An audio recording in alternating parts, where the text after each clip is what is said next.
Sumainyo ang Panginoon. At sumaiyo rin. Ang mabuting balita ng Panginoon ayon kay San Juan. Papuri sa iyo, Panginoon.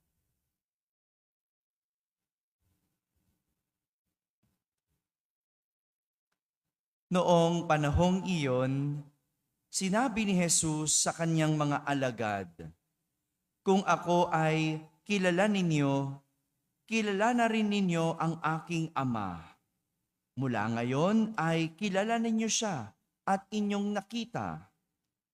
Sinabi pa sa kanya ni Felipe, "Panginoon, ipakita po ninyo sa amin ang Ama at masisiyahan na kami." Sumagot si Jesus, "Matagal na ninyo akong kasama, Felipe. Di yata't hindi mo pa ako nakikilala. Ang nakakita sa akin ay nakakita na sa Ama.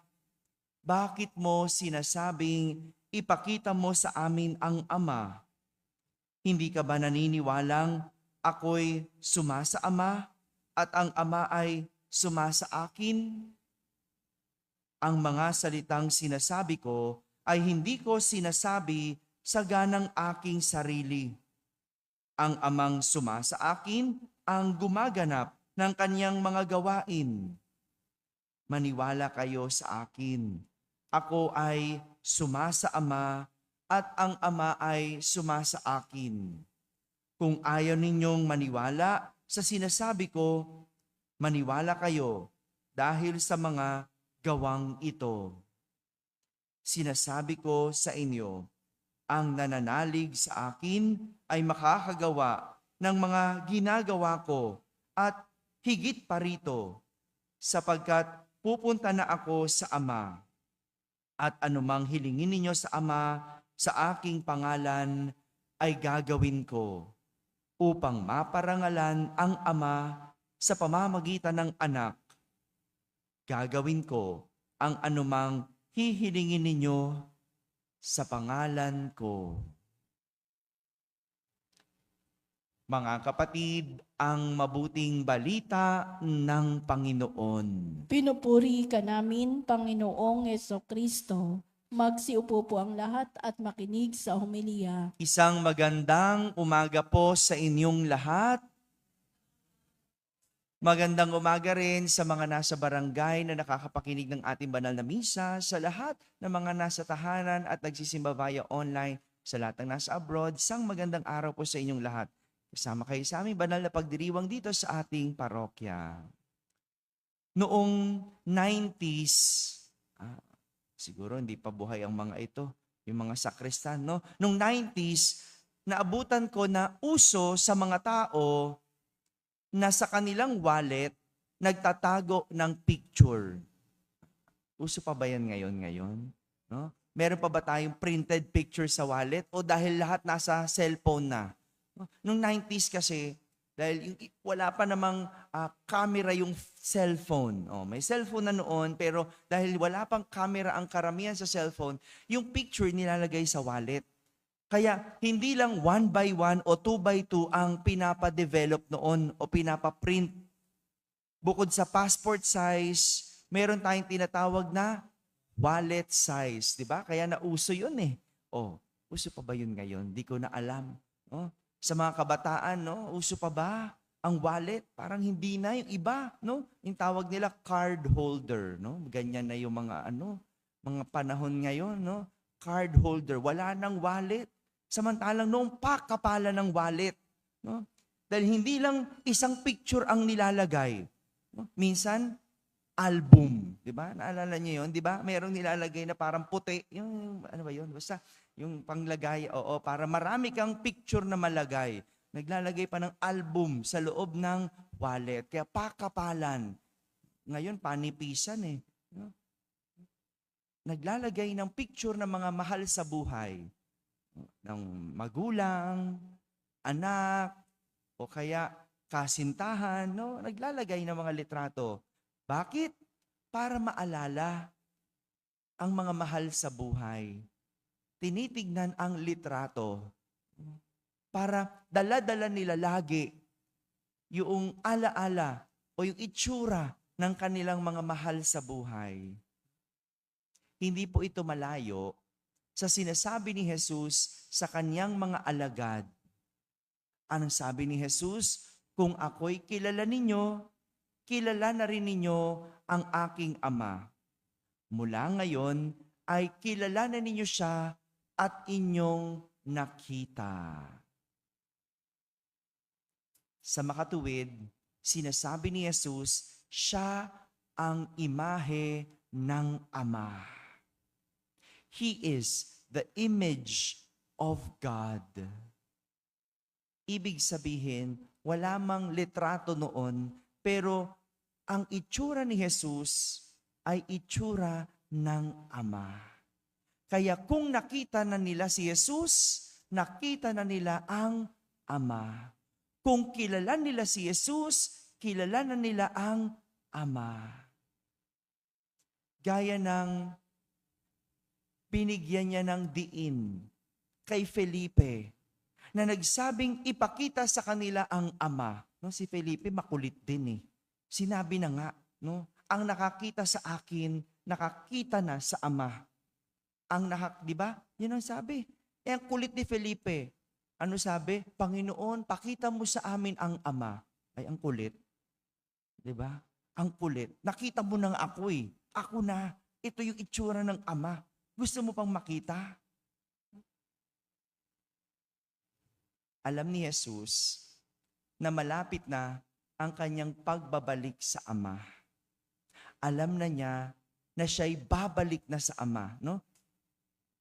Kaya naman, siya'y nagpapahiwatig sa mga alagad na kapag dumating ang panahon na sila'y naghanap sa Diyos, alalahanin lang nila ang imahe ni Jesus. Kung gusto nilang marinig ang Diyos, alalahanin lang nila ang pangaral at aral ni Jesus. Gaya ng sinabi ni Jesus, ang mga salitang sinasabi ko ay hindi ko sinasabi sa ganang aking sarili. Ang Amang sumasa akin ang gumaganap ng kanyang mga gawain. Kaya yung mga salita ni Jesus, salita ng Ama. Alam mo si Jesus, alam po ninyo si Jesus, bago pa mangyari ang isang bagay, hinahanda na niya ang kanyang mga alagad. Hindi siya basta-basta nawawala. Nagbibilin yan. Nagtatanim yan ng mga gawain para meron ang kanyang mga alagad na maalala. Hindi ba ganito tayo? Ganito rin dapat yung ginagawa natin sa mundo. Nag-iiwan tayo ng maaalala sa atin. Hello? May naiwan na po ba kayo? Bukod sa utang. Ha? Dapat ganun, di ba? Yung ginagawa mo, maging alaala mo. Kaya nga, di ba, sa eskwelahan, kilala natin kung sino ang noisy. Di ba ganun, no? Kilala mo na yan. Sino yung madalas mag-cutting class, di ba? O yan ang maaalala sa'yo. So, pag wala ka, wala. Hindi na sila nagtataka. Bakit? Kasi lagi kang nagka-cutting class. O lagi ka namang absent. Maganda naman yung maalala, siya lang yung pala-recite. No? Siya yung palatanong. Yung tapos na yung klase, nagtatanong pa din. No? May mga ganyan, di ba? O sa barangay, paano ka nakilala? Ikaw ba yung chismosa? O ikaw yung matulungin sa barangay? Yan, no? Ganyan. Yung mag-iiwan ng alaala. Kaya yung sa mga hinalal natin, no, sana meron silang maiwan sa ating alaala. No? At hindi alaalang masasama. Sana yung mabubuti. Yung kaya ka hinalal kasi naalala ka, may nagawa ito, sige. Mabuti to, sige. Sana ganoon. At yan ang iniiwan ni Jesus. Hindi lang ang kanyang imahe, hindi lang ang kanyang mukha, ang larawan, kundi ang kanyang mga pangaral at nagawa. Ngayong uso na ang cellphone, hindi na uso ang nagpapadevelop ng picture. Kaya bihira na ang nagdadala ng picture. Maalala na lang ang mahal sa buhay kapag wala na. Hello. 'Di ba? Noong buhay, hindi nyo dinadalaw. Ngayong patay, iyak-iyak. Ano ba yan? Ba't ganon? Nung buhay, hindi nyo tinatawagan. Nung patay, naglulupasay ka dyan. Wala na. Kahit sumigaw ka dyan, hindi ka na maririnig niyan. Sasabihin mo, nandyan naman siya sa palipaligid. Ay nako, yung kaya mong kausapin, hindi mo ginawa. Ngayon, pagpatay na, pag kinausap ka, natatakot ka pa. Di ba? Ang gulo ng tao, di ba? Kaya, alam niyo po, sadyang sa buhay, may mga ginagamit tayo, mga bagay na magpapaalala sa atin para hindi makalimot. Bukod sa mga picture, mahilig tayo sa souvenir. O kaya mga paalala ng okasyon, di ba? Pagbinyag, birthday, kasal, yan, may mga souvenir. Pag namasyal, sa mga iba't ibang lugar, bumibili tayo ng mga souvenir para alaala. Pero ang mas mahalaga sa atin, buhay, ay yung tayo mismo ang mag-iwan ng alaala.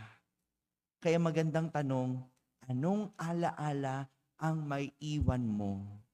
At paano ka maaalala ng mundo? Si Jesus nag-iwan. Hindi lang imahe, hindi lang kanyang larawan, hindi lang imahe at larawan ng Diyos para ating maalala, kundi higit sa lahat, mabubuting bagay, pangaral at aral. Amen. Amen.